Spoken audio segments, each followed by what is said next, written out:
ay laysa haqiqatul wasil, na sio uhakika wa mwenye kuunga undugu, na hauwi uhakika wa mwenye kuunga undugu. Alladhi yu'taddu, mwenye kuunga undugu ambaye anazingatiwa biwaslihi, kwa huko kuunga kwa udugu. Alladhi, hawi ni yule ambaye yasilu aqaribahu, anawaunga ndugu zake, idha wasaluhu, pindi wakimuunga yeye, anakuwa nao karibu, wakiwa naye karibu.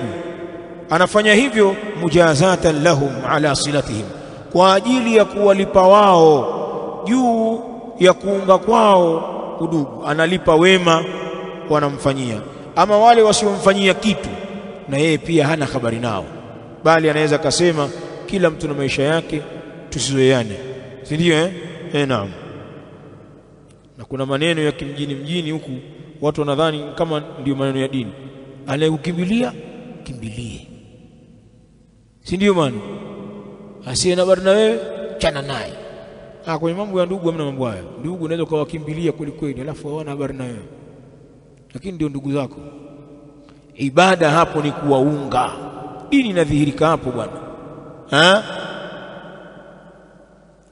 Tumefeli wengi hapa. Allahumma